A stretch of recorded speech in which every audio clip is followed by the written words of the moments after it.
Hey everyone, welcome back to Hadley's High Carb Kitchen.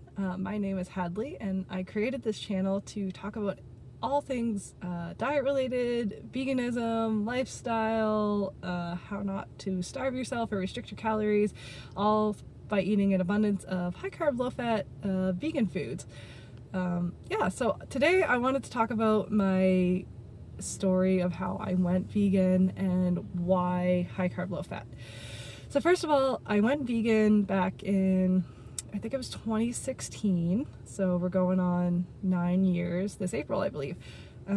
I went vegan through, I think it was Gary Yourofsky's The Greatest Speech You'll Ever Hear, for completely ethical reasons. It was not for environmental, it was not for health reasons. It was purely because of the animals. So I was pretty open to eating all the vegan food. Anything that was vegan was super exciting to me. I wanted to try it all. I wanted to go to vegan restaurants. So it was really fun to kind of explore that, because I feel like I just have tried so many new foods that I never would have tried if I hadn't gone plant-based. So a little backstory about me is I have had somewhat of an eating disorder since I've been, like a teenager. It's been going on for a long time, just like, starving yourself, binging it. Like I definitely would say I had a little bit of anorexia and big time binge eating disorder. Like I would starve myself and then I'd get to a certain point where I'd be like, oh, well, I look so good, and then binge out on anything and everything. Like I felt like I almost went into like a trance where I would just eat and like not even realize I was doing it, and then I'd like kind of come out of it and be like, oh my god, what did I just do? So that kind of went on and off, and then for like years.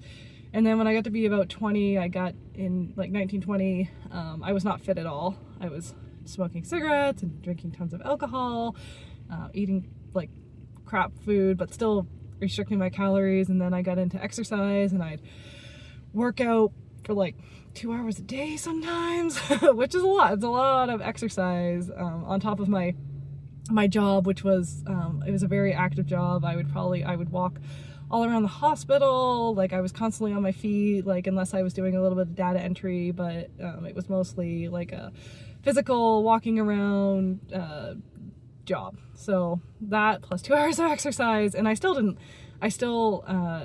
look the way that I wanted to look. So I was always kind of like on this mission to find the next latest and greatest thing. I would do, I think it was called paleo back in the day. It was just, restricting carbs, eating tons of fat and protein. So I would still have that binge, restrict binge cycle. And then kind of like mask it with tons of exercise. Like I wouldn't go and meet up with my friends if I knew we were going out to eat. I'd work out for a really long time beforehand, and it was a lot. it was not a sustainable lifestyle. So that went on for a while, and then I got into like paleo, super high protein, and lifting tons of heavy weights, and I'm pretty sure I still have like a shoulder injury from lifting way too heavy, didn't know what I was doing, and I still, like I said, I didn't look the way that I wanted to. Like I was carrying quite a bit of extra body fat, and I was kind of subscribing to I think it was called If It Fits Your Macros at the time. So it was basically like, you can eat whatever you want as long as it falls within this like range, which is kind of true, but I had the macros all wrong, because now if you lower your fat intake and your protein and you keep your carbs high, like anything that falls within that is pretty much gain. You'll stay lean and healthy and fit. But anyways, so I was eating like, I'd be like, oh, I can have donuts and stuff, and I remember like crying one time because I'd be like, I'm so hungry and I don't have any carbs left or anything like that. It was totally unsustainable. So I was kind of like on a mission to like find the next latest and greatest thing. So I eventually, I became vegetarian a couple months before I went vegan, and I remember saying like, oh no, I'll never go vegan, they're crazy, which is ironic. And I remember like saying, well, I have to be at least vegetarian because I can't I can't go vegan because it's too many carbs, and I need like I need high protein, so I need eggs, and you know, blah blah blah, because it was high protein, low carb, like tons. I would buy those like big containers of egg whites, which makes me want to gag now thinking about it, because the idea of an egg is just so gross to me now.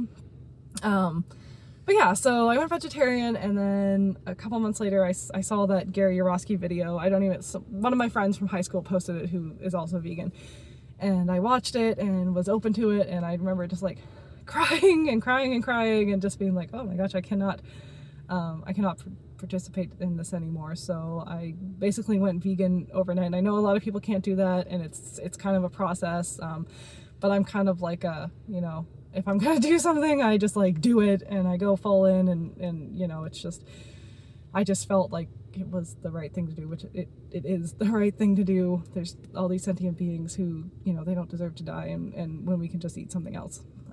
Anyway, so yeah, I went vegan, and then like I said, you know, it was just kind of like a eat whatever you want, and I was aware of Freely the Banana Girl and Durian Rider, and I thought, oh my god, they look amazing, but I was like, there's no way I can eat that many calories, like they must be like exercising like crazy and not talking about it. And but I did subscribe to like, I tried to keep my oil as low as possible. Like I never cooked really with oil, and I would just saute my vegetables anyway, so I just kind of like stuck with that. And like, I mean, added oil, like I remember eating out at a restaurant. It was like an Indian restaurant, and like it was quite oily, and I would like actually throw up every time that I ate there, because I would just like, the oil would just sit in my stomach and not make me feel good. So like high fat foods have never agreed with me anyway. So yeah, I just kind of kept the oil low, unless of course I was going out to eat, because I was super excited about all these vegan restaurants. Especially I moved back to the province that I live in Canada, so the province where I grew up, and they actually had tons of vegan restaurants, so that was really like kind of fun to explore those, but still not really the healthiest. Like it never made me feel good. Like I was still, you know, restricting and drinking alcohol for years. I went on for probably until I was about 6 years into veganism, and I was like, okay, I'm tired of this. Like I don't feel good. Like I'm still over exercising. I need to change something. So that's when I finally decided to follow Freely's advice, and I went raw till 4. But I was still kind of orthorexic about it. Like I wouldn't have sugar, I wouldn't have white flour. Oh yeah, like bread was like the devil to me.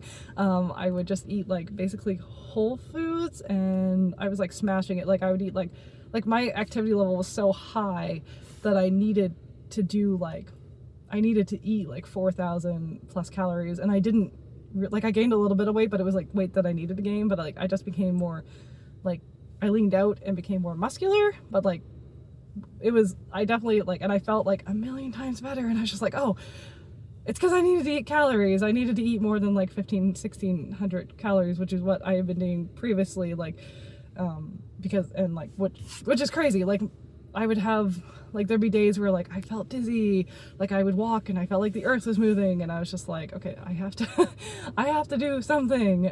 If you see on my Instagram, there's a photo of me like right before I went on raw till 4, where you can like see my abs and my bone. It's not a good look. It's not a good look, and I did not feel well. I never lost my period. Like I never got to that point. It's always been very consistent with my menstrual cycle, so you know, that's a plus. I never got to like the point of, okay, I'm so skinny that I don't get my period anymore. And I think that was mostly because I was never good at like sustaining that for like long periods of time. Like I would always kind of binge out, and I thought, oh my god, what is wrong with me? I need willpower. But honestly, it's not willpower. You just need to eat food, like the proper food, and you won't crave these other foods. Like yeah, anyway, so I went raw till 4. I went all in, like but I was still like, I shouldn't say, but because I was still, there's still times where I would just be like sitting there and be like, oh my god, I need cooked food, and like I wouldn't, like I was so like dogmatic about it. I was like, no, you can't eat food until 4, or you can't keep cooked food till 4, which now I'm like pretty flexible about it. Like I'll have like potatoes or rice or something, like if I'm craving that, because like there's no reason not to have those foods. So yeah, I went raw till 4. I was afraid of sugar still. I was afraid of white flour. I was afraid of bread. You know, all that kind of stuff, like I wouldn't have. I would like tell family that like, oh, you're eating a muffin, like that's poison basically, which is, you know, it was an animal-based muffin, so not great, but I mean, like that's, I think it's a little extreme. And then because I got pregnant, which we were trying, like I got pregnant right away. So, I mean, obviously my hormones were in balance, like everything was working fine. But I was very lean at the time. Like I didn't have a lot of fat like on my hips or anything like that. And, which probably isn't, you know, good for, storing fat, because that's where we store fat for our babies. And I just, you know, I was very sick during my first trimester especially, but I was so kind of like orthorexic about things that I was like, would just be like, well, I can't have white rice. I can't have any of these things. Like I was like kind of freaking out. I was like, oh, my baby is going to like, she's not going to get what she needs. And she did, like she was fine. And I was not, like it did not, like I ended up like not eating enough, and, but that's like a whole other story, that I can talk about at some other time. Anyway, so I had my first child, and I went a little cuckoo for Cocoa Puffs, basically. Like I was so undercarbed, and like I ended up like, I was a C-section, and I didn't, like breastfeeding didn't go well. I ended up like pumping exclusively for like 7 months, and it was an awful terrible experience. And like I was so stressed, and like because I wasn't eating enough, and then like I wasn't able to exercise in the way that I had been previously. So I mean, that kind of messed with me, and I was like, well, I can't eat all these carbs because I'll just I'll get fat basically. Like I still had that kind of like mindset, which is crazy. Anyway, so that went on, like it was a pretty rough for the first like year and a half, and then I came across a channel, Nutrition by Victoria, who was the first time I'd ever seen a mom be high carb, low fat. And it was great. I was just like, oh, like it's normally like, you know, like Freely or Natasha or Durian Rider, and like, you know, they don't have kids. They just kind of like live this lifestyle where they do, I want to say whatever they want, basically. Like they don't have like a 9-to-5 job. They don't have kids. They don't have like a mortgage. Well, maybe they do, but you know, that kind of, excuse me, like typical lifestyle that most people live. So it was really awesome to see someone like lean and fit, and she had 2 kids, and now she has 3 kids, and she still looks like lean and fit and amazing. And anyway, so I joined her coaching group on Facebook, and it has been like life-changing, because you know, she subscribes to this like, you can eat whatever you want as long as it falls within like this high carb, low fat, like macro range, like keep your fat under 10 grams, like 80-10-10 basically. So it was really awesome to have like someone like that, like kind of like coaching, mentoring, and she basically like changed my life and made me realize like, oh, I don't need to be like afraid of sugar or white flour. You know, I can still incorporate those things like if I need to. You can still have like vegan pizzas and burritos and like basically all the things. I think it's a great lifestyle. So that is why I am high carb, low fat. There's tons of science out there like showing that, you know, it's reverse diseases, like Dr. Walter Kempner reverse diseases by feeding people rice, sugar, and fruit basically, which is it's very close to the diet that I have now. Like I eat fruit all day, and then for supper I'll have like either potatoes or rice typically. Like on occasion, like I'll have, you know, like a pizza or something like that. But I just, you know, I feel really good on rice, like white rice, which I was previously afraid of. Like I make a ton of sushi. My daughter loves sushi. So yeah, that's basically like to recap, I basically went high carb, low fat because I wanted to feel better. I did end up feeling better, but I was a little too dogmatic about it, I guess, a little too orthorexic, which isn't great. Like you need to be flexible. Life is not like linear. You can't just like stick to the same, like you need to be flexible. Like you need to, like, you know, I don't want to go out with my family and be like, oh God, I can't have anything. Like it's always great to like go out for sushi or go to like a Thai restaurant where you have those rice options, or even like, getting a vegan pizza. Like, I get the cheese removed. I've always gotten the cheese removed. Like, I've just never been a huge fan of like cow cheese or vegan cheese. But yeah, like, I just went high carb, low fat to feel better overall, to like be fit and lean and healthy and, you know, all that kind of stuff. So yeah, I just wanted to come on and kind of like give my story, I guess, like, and if there's any details that you guys would like or interested in, or anything that you feel like I left out, I would love to talk about it. And if you're interested in my pregnancy story, which that'll be a tough one for me to talk about.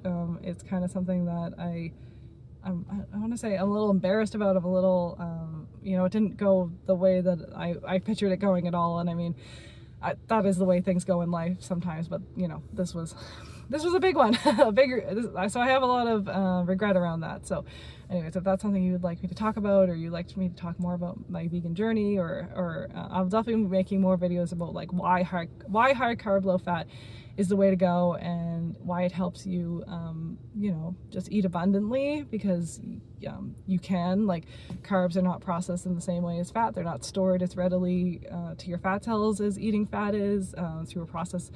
Like, for your body to store carbs as fat, it needs to go through a process called de novo lipogenesis, and it's just not something your body likes to do, and it's very taxing on the body.